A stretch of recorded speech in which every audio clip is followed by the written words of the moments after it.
आजादी की ऊर्जा का अमृत, हमारे वीर सपूतों, स्वतंत्रता सेनानियों के प्रेरणाओं का अमृत, नए संकल्पों का अमृत, नए विचारों का अमृत।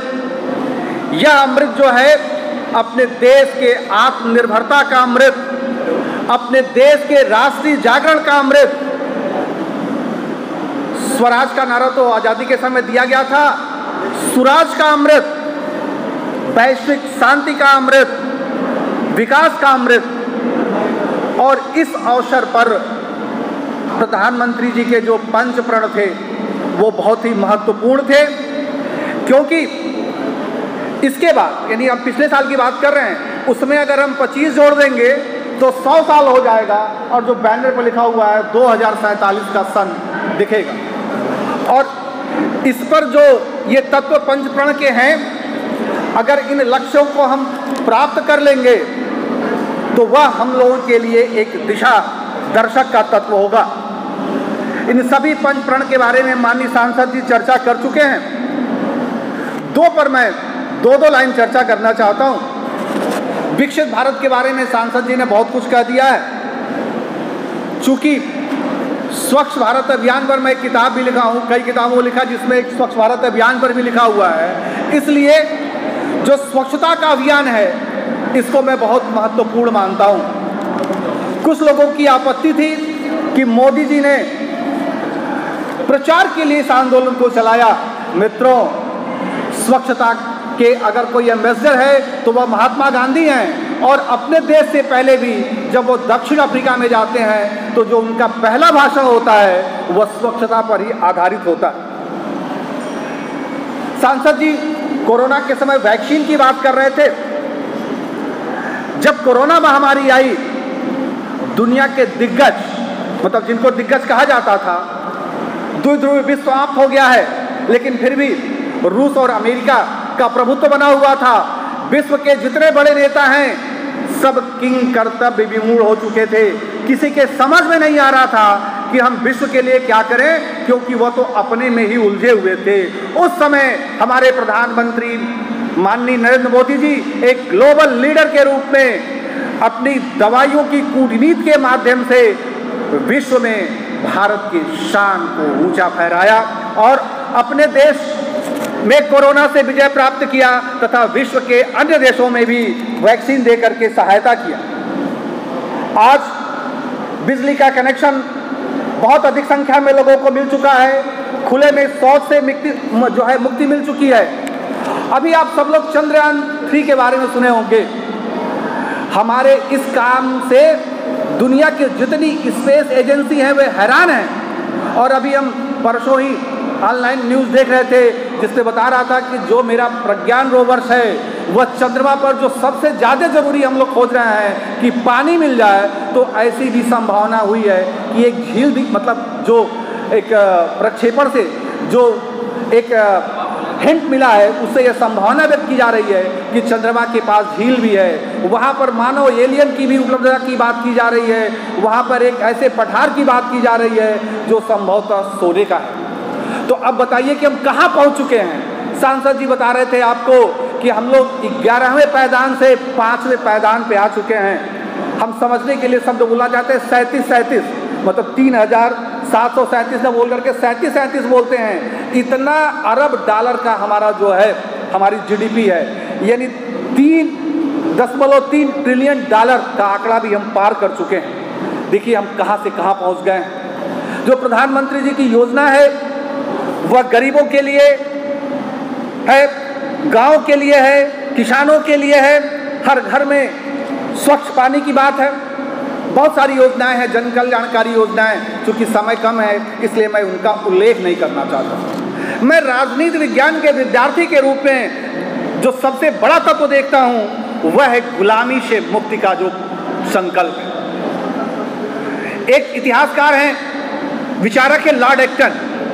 लॉर्ड एक्टन जो हैं वो कैम्ब्रिज हिस्ट्री जो लिखते हैं, मॉडर्न कैम्ब्रिज हिस्ट्री, उसके पहले संस्करण, जो पहला संस्करण आया उसमें उन्होंने लिखा कि जो इतिहास है वह तथ्यों का संकलन मात्र नहीं है, कुछ और भी है। और यह जो कुछ और भी है वह हर पीढ़ी के लिए अलग अलग होता है। यानी आज हम कुछ और देखते हैं, हमारे पहले वाले की दृष्टि कुछ और थी और हमारे बाद वाले की दृष्टि जो है कुछ और है। और यह जो कुछ और की बात होती है तो उसी में 19वीं शताब्दी के सलाका पुरुष जो नवजागरण के हैं उनका नाम लिया जाता है। उसमें जो एक नाम है जिनकी फोटो आपके सामने लगी हुई है, विवेकानंद।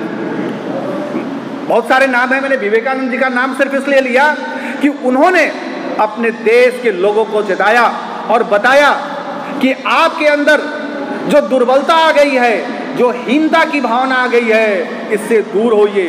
और बहुत स्पष्ट उन्होंने कहा कि यदि 33 करोड़ देवताओं की जो बात की जा रही है उस पर भी आपकी श्रद्धा हो और यदि अपने ऊपर आपकी श्रद्धा नहीं है तो आप कुछ नहीं कर सकते हो। और दुनिया में अगर कोई सबसे बड़ा पाप है तो वह पाप है दुर्बलता, कमजोरी का। आप सोचो कि मुट्ठी भर अंग्रेज आए थे और इतने वर्षों तक हमको गुलाम बनाए।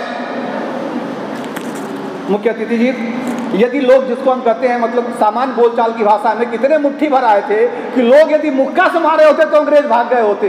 लेकिन लोगों के अंदर वो गुलामी की जो भावना इतनी जकड़ गई थी, इतनी दुर्बलता थी कि एक पुलिस वाला डंडा बाजता था, पूरा का पूरा गांव खाली हो जाता था। यही बाहर लोग एक एक दाने के लिए तरस रहे हैं। और उस समय के जो भी होटल, जो भी स्वरूप था, उसमें वो लोग किस तरह से रहते थे और बाहर जनता कुछ भी नहीं कर पाती थी, जनता जो है प्रतिकार नहीं कर पाती थी। तो यदि अगर आज जरूरत है तो सबसे बड़ी जरूरत है मानसिक दास्ता, गुलामी से मुक्ति।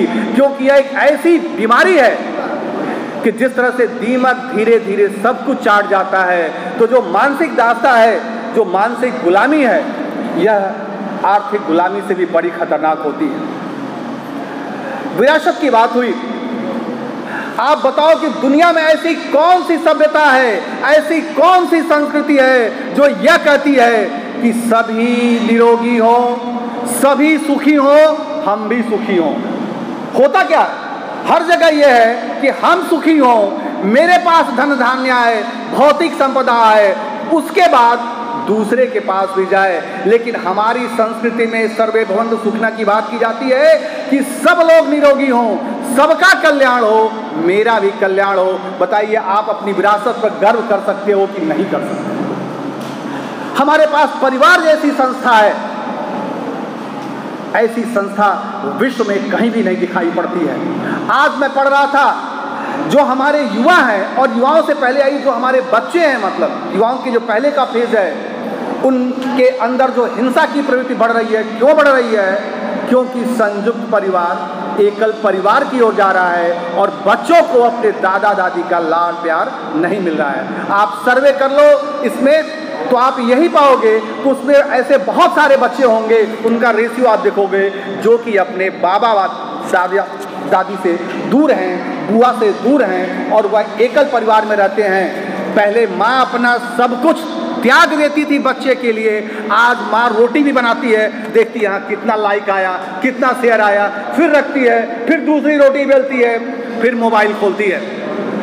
लेकिन जब संयुक्त परिवार का दबाव था तब ऐसी स्थिति नहीं संभव थी। एकजुटता की बात है। हमारे आगे बढ़ने के लिए जो सबसे जरूरी है वो क्या है? हम एकजुट हों। अमीर हो चाहे गरीब हो, किसी भी जाति का हो, किसी भी वर्ग का हो, बूढ़ा हो, जवान हो, महिला हो, हम सब लोग मिल करके एकजुट होकर के देश को आगे बढ़ाएं। इसमें जो नारियों का अपमान है वह थोड़ा सा हमको पीछे ढकेल रहा है, यह कहने में मुझे कोई भी संकोच नहीं। हम लोग नारी को देवता मानते हैं। जब दुर्गा पूजा से आप सब लोग परिचित हैं, 9 दिन का व्रत रखते हैं, बिना कन्या के पारण कराए अन्न का कोई दाना ग्रहण नहीं करते हैं। लेकिन जब अल्ट्रासाउंड सेंटर पर जाते हैं लिंग का परीक्षण करवाने कि गर्भ में पल रहा शिशु लड़का है कि लड़की है, जब लड़की पता चल जाता है कि गर्भ में लड़की है तो अल्ट्रासाउंड सेंटर से घर आने के पहले ही मारने का प्लान कर लेते हैं। हमको इससे जो है दूर रहना। और जो अंतिम बात है वह है कर्तव्य की बात सांसद जी ने बताया। यह इतना महत्वपूर्ण बात है कि इसमें एक नीचे से लेके ऊपर के सब लोग, यानी राष्ट्रपति, प्रधानमंत्री, मुख्यमंत्री, सब लोग कर्तव्यों से बंधे हुए। वह कर्तव्य क्या है कि देश के लिए सब कुछ अपना न्यौछावर कर देना। बिजली नहीं है, तकलीफ हो रही है ना, लेकिन आपके घर में बिजली बर्बाद होती है, आप कमरे में नहीं रहते हो, पंखा चलता रहता है, लाइट चलती रहती है, ध्यान नहीं जाता। सर, मैं एक अपने मित्र के यहाँ गया जिनके पिताजी बिजली विभाग में इंजीनियर थे, उनके यहाँ 5 एसी चल रही थी। जिस कमरे में बैठाया गया एकदम चिढ़ था। हमने कहा यार इतना बिजली बर्बाद, क्या बहुत कम पैसा लगता है। पहले तो लगता भी नहीं था। ठीक है, हम मान लेते हैं कि आप पूरा पेमेंट करते हो, फिर भी सोचो कि आपके यहाँ 5 एसी का दुरुपयोग हो रहा है। बहुत सारे ऐसे लोग हैं जिनके यहाँ एक बल्ब नहीं जल पा रहा है। कहीं आप पानी का इतना दुरुपयोग कर रहे हो और कहीं पर एक घूंट पानी पीने की व्यवस्था नहीं है। शायद आप लोगों को सुन के हंसी आएगी, मेरे यहाँ कोई भी मेहमान आता है उसको मैं 1 गिलास पानी नहीं देता हूँ, क्योंकि लोग 1 घूंट पानी पीते हैं, पानी छोड़ के बर्बाद कर देते हैं। मैं आधा गिलास ही पानी देता हूँ और फिर जब पानी वो पी लेते हैं तब जग से उसमें मैं और भी पानी देता हूँ। मैं आपसे भी अपेक्षा करता हूँ कि आप इसी तरह से बिजली, पानी, यानी आप अधिकार की बात करते हो, आप अपने कर्तव्यों की बात करो। यदि प्रधानमंत्री जी के इन 5 प्रणों का संकल्प लेकर के हम आगे बढ़ते हैं तो फिर हम एक स्वर्णिम भारत, एक विकसित भारत, एक आदर्श भारत को प्राप्त करेंगे। इन्हीं शब्दों के साथ मैं अपनी वाणी को विराम कर देता हूं और यहाँ पर जितने लोग उपस्थित हुए हैं सबके प्रति आभार प्रकट करता हूं। धन्यवाद। बहुत बहुत धन्यवाद सर, आपने बहुत बेहतर तरह से अपने उद्बोधन के माध्यम से सबको लाभान्वित किया।